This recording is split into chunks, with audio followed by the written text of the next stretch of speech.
¿Qué es lo que dicen los estudios, las investigaciones en muchos países? Ninguna reforma basada como esta, en este tipo de evaluación, ha logrado elevar la calidad de la educación en ninguna parte del mundo. Es pura mentira esa relación.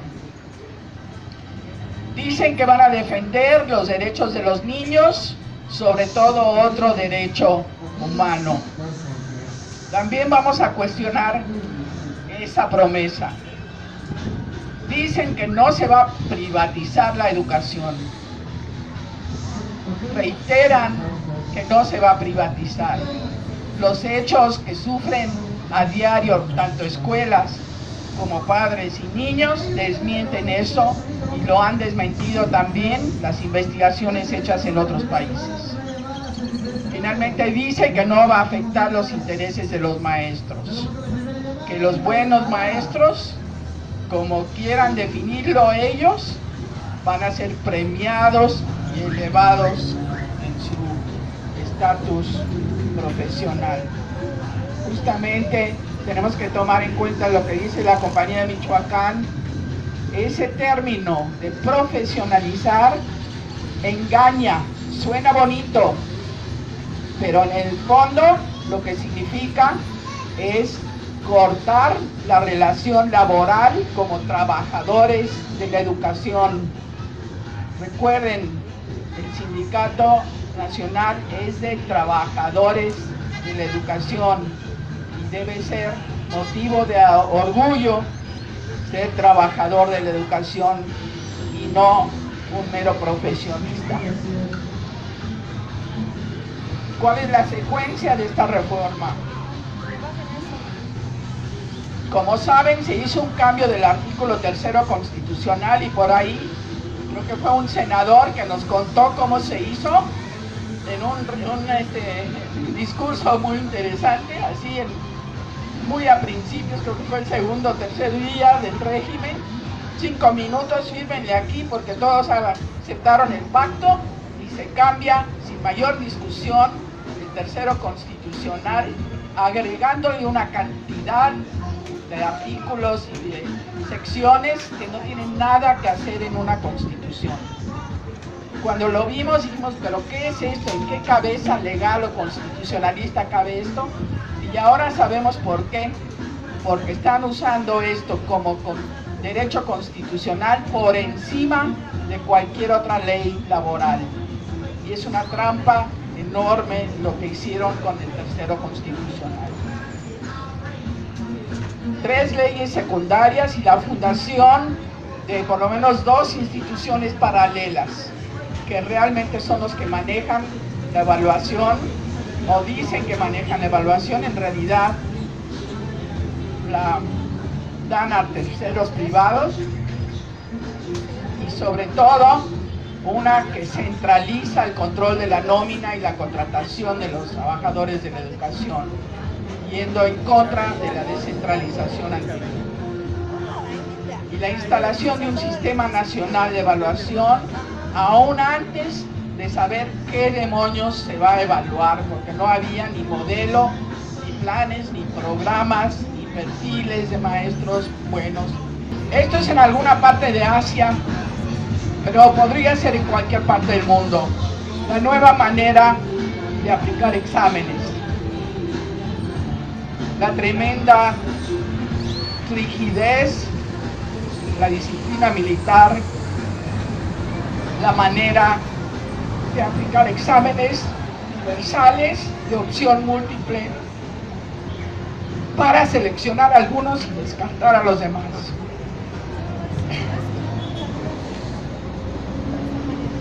¿Qué pasa en ese sentido con estas evaluaciones? Se centralizan dentro de las propias leyes que se plantearon, como varios han detectado. Hay contradicciones en diferentes cláusulas, algunas que hablan de una evaluación punitiva, de consecuencias de alto impacto, y otros que suponen que la evaluación va a ser formativa. ¿Qué quiere decir una evaluación de alto impacto? Quiere decir que tiene a quienes evaluador o son cesados o se les niega acceso a la escuela o a cierto nivel de la escuela. Es una forma también de polarizar el sistema escolar. ¿Cuál es el interés del capital? ¿Acaso las escuelas han sido un arma del capital? ¿Qué lógicas atraviesan la escuela desde el Estado? ¿Para qué le sirve la escuela al capital ahora? En algún momento se hablaba de la escuela como el aparato ideológico. Yo sostengo que ahora las escuelas no son el aparato ideológico. El aparato ideológico del capital es Televisa. Son los medios controlados por el capital. Ya no les importa tanto qué se enseña, quién lo enseña. No van a usar las escuelas como un arma, las van a cerrar. Formar mano de obra disciplinada, barata, sí lo hemos dicho, pero la verdad es que les sobra mano de obra barata y sin conocimientos. Lo que temen más bien es que en las escuelas se formen ciudadanos críticos por los maestros. ¿Pensarán que las escuelas son un lugar de encierro? También es posible. También es posible, por eso saben que las becas que dan, por ejemplo, para asistir a la preparatoria, son muy baratas, son mucho más baratas que pagar el sostenimiento de un preso en las cárceles. Volver un nivel como el preparatorio obligatorio es simplemente una manera de obligar al encierro de la juventud, que siempre ha sido el líder de la movilización social en México.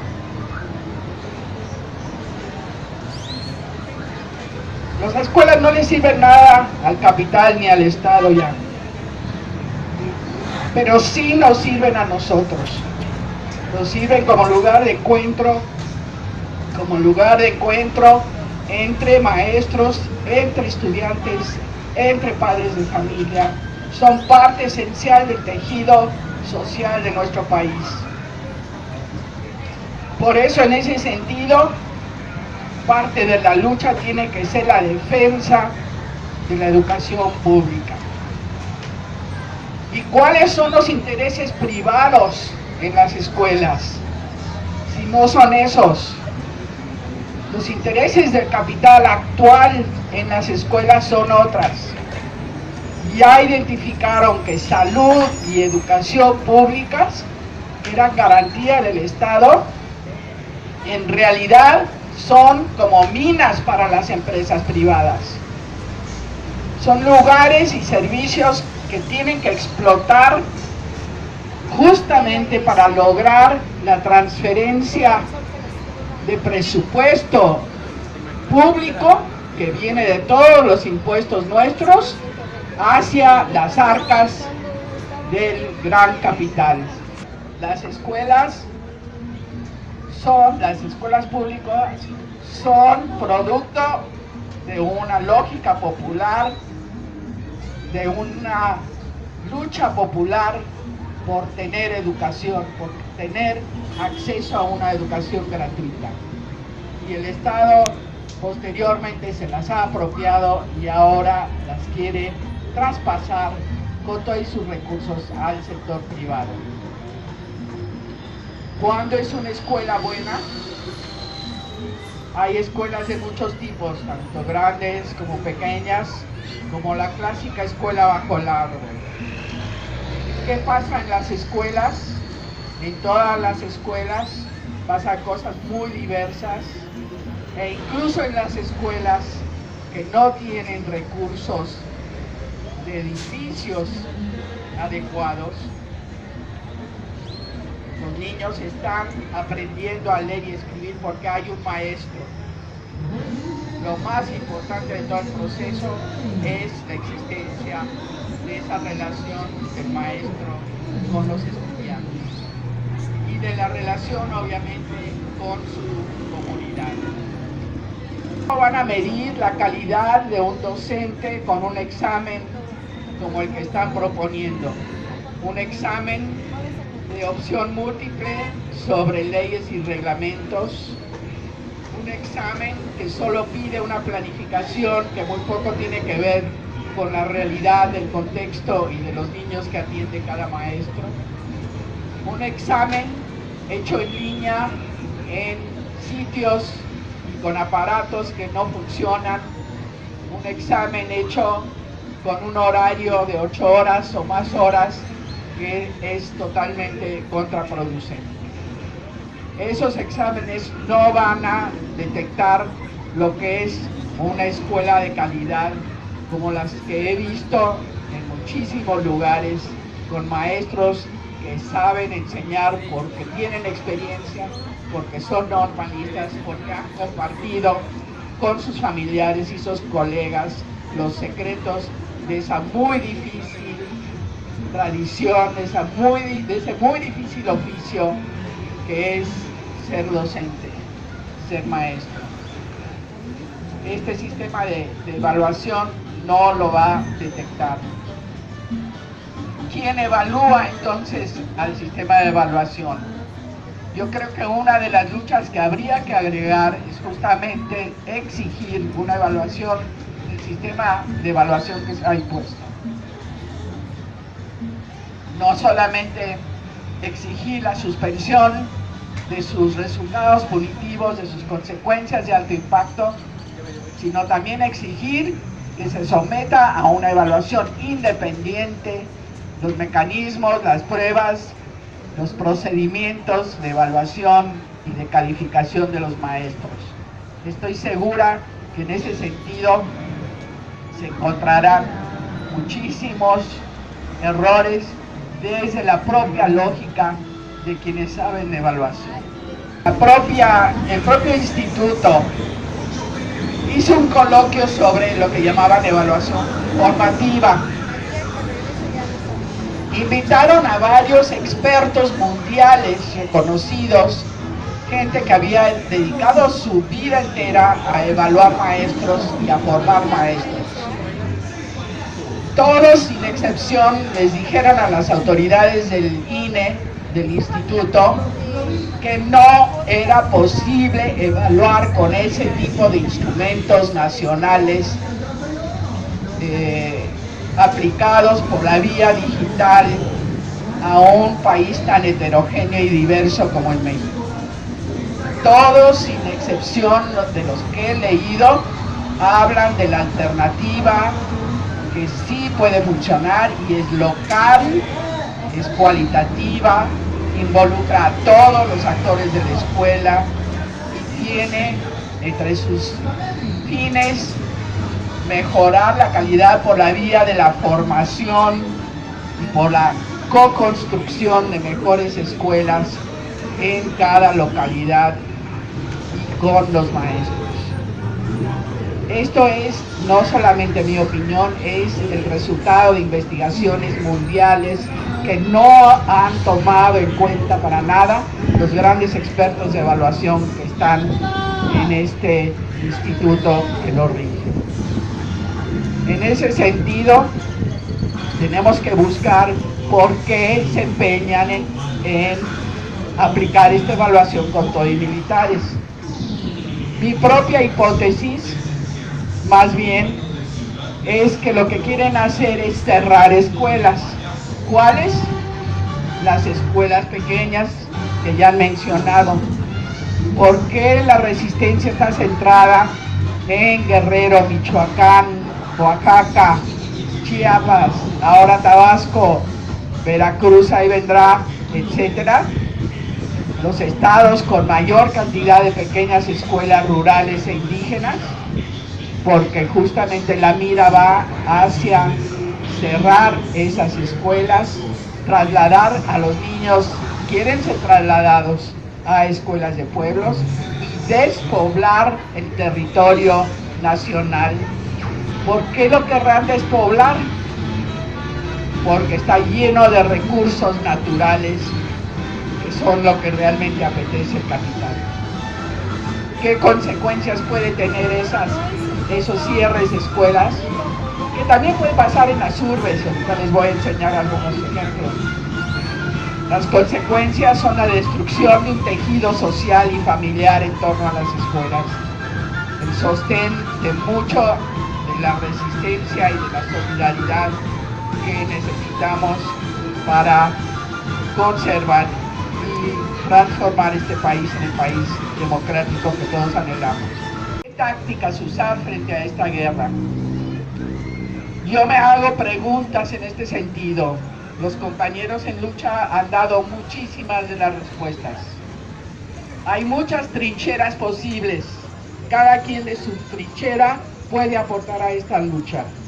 Movilizaciones, alianzas, creo que son muy importantes, como las que se han dado con las otras organizaciones, con los propios padres.